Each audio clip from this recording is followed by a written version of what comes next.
Have you ever seen a film that not only immersed you into its world, but also connected with you emotionally? I'm sure a lot of you have in some way, whether it was being completely engrossed in a visual masterpiece, or maybe it was that time you cheered through the screen for your hero to defeat his greatest obstacle. One film that captured me in particular is a film I didn't imagine I'd enjoy, but once I watched it, I couldn't help but be completely consumed by its beauty and storytelling. It's a film that made huge success in the box office and was praised by critics, earning a whopping 97% on Rotten Tomatoes.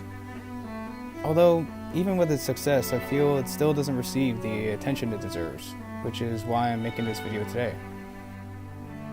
My name is Djavan Hardinge, and I would like to talk about my favorite animated film of 2016.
Your Name, or Kimi no Na wa, became a global sensation in 2016.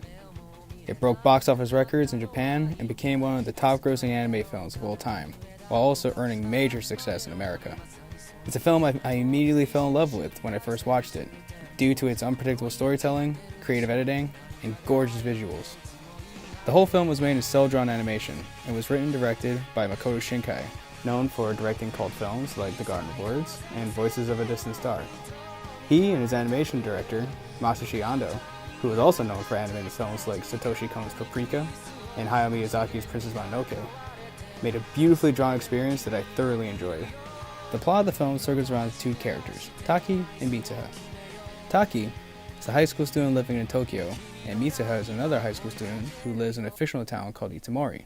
Even though they've never met before, their lives take a strange turn when they both wake up one morning to discover they switched bodies. Throughout the week, the switch will happen at random. The cause of the phenomenon is a mystery, and it's up to them to find out why it's happening. It's an awkward, funny tale for the most part, until it takes a serious turn towards the final act that goes a direction I really didn't expect. For those who haven't heard of the film, I highly recommend watching it, not just for the entertaining story, but for the incredible visuals as well. Makoto Shinkai's animation team polished every frame to perfection, and constantly captured me as I witnessed the gorgeous, photorealistic locations come to life. The way they manipulated light, moved the camera, and brought colors to locations that would normally not be much to look at made the film look so much more alive. Shinkai also did a really great job playing with depth of field and camera movement. And he does it in such a way that seems like it's only possible in an animated medium. The production of this film was also a very rigorous process. Working in collaboration with Toho Studios, Makoto got the film approved in September of 2014 and had till 2016 to release the film.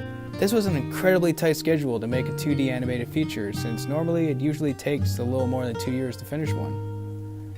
But Makoto's team worked tirelessly for those 2 years, drawing image after image and matching every little detail to every frame. How cel animation typically works is you would draw an image on a static background and then draw a secondary image of the same subject over top of that frame, then flip through them to simulate movement. Before, the process used to be on transparent paper, but with the rise in digital technology, the process is now usually done on 2D animation software. However, the creative talent required remains the same. For Your Name, the film was drawn on physical transparent paper, later applied digitally to computers, and was later colored, polished, and edited during the production. By the end of the process, they produced over 1,600 cuts with all kinds of hand-drawn visual effects included. While the two characters were slightly different in the colors of their clothing to the design of their locations, the look of their presentation was very important to the story. You can always tell who is who by how they spoke or how they would act. If Mitsuha was in Taki's body, he would stand with his knees pointed inward, appearing more feminine. And the way he fidgeted also changed compared to when he was the real Taki. There were also some design changes as well. The specularity in his pupils would appear larger, and his shoulders would look tighter. In Mitsuha's case, when Taki took over her body, her hairstyle would change from braids to a simple ponytail, and she would have the habit of keeping her legs wider as she presented herself, appearing more masculine. The speech between them would also change as well, where in the case for this film, even though there is an English version for American audiences to enjoy, I actually recommend watching the Japanese version first because of how Shinkai wrote the dialogue. In Japan, men and women typically use different pronouns in their words, which is an important detail in Taki and Mitsuha's dialogue. Sometimes, when one is in the other's body, they would accidentally say the pronouns they're accustomed to, and some interesting interactions occur because of that. どうやったら通学で道に迷えんだよ。私。私？僕。俺。Another detail that Makoto included in Taki and Mitsuha's characters is how they both wear similar ribbons. Throughout the film, if they were themselves, they'd be wearing the ribbons, but when they switch, they don't wear the ribbons at all. This has relevance later in the story, but the main theme based around this is the ribbon is supposed to represent the red string of fate. The red string of fate is an old Chinese folklore legend, later adapted into Japan. It says that everyone carries with them an invisible red string that is either tied to their pinky or their ankle. It is said that the string is connected to the person they're fated to meet one day and fall in love with. Though it may get stretched and tangled, eventually you'll find your way to one another. I feel this metaphor isn't just told through the ribbons they wear, but also through the shooting star that appears now and again throughout the film. I think in a way the meteor is designed to expand that ideology, where instead of having a string of connection to only one person, the meteor is the string that connects everybody. I'm not sure if that was Makoto's intention when making the film, but it was something I interpreted as I watched it. The use of technology in this film was also really well done. Since the time period is set in modern-day Japan, Makoto used cell phones a lot as a powerful storytelling tool.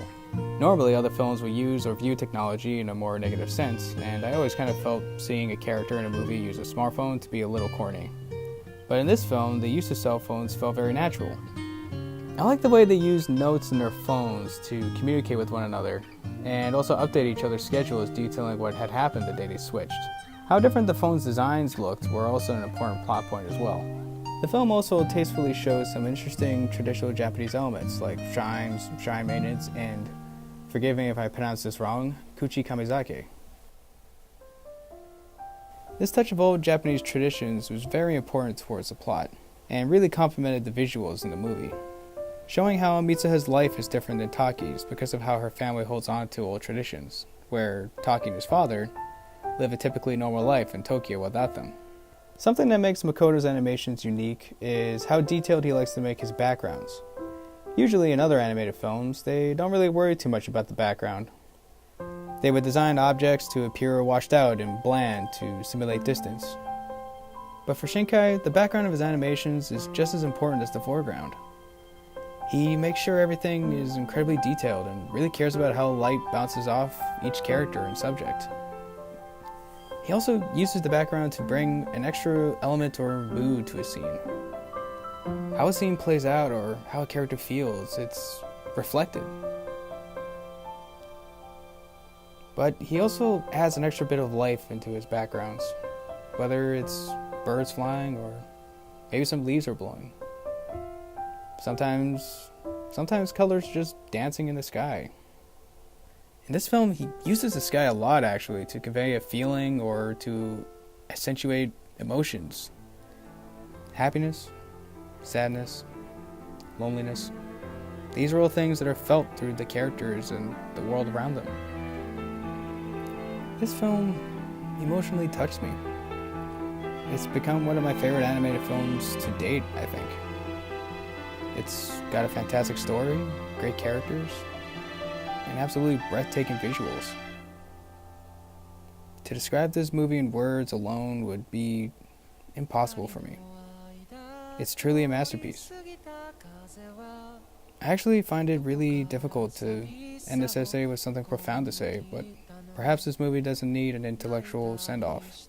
So I think I'll just end this video here in silence and let the picture do the talking for me.「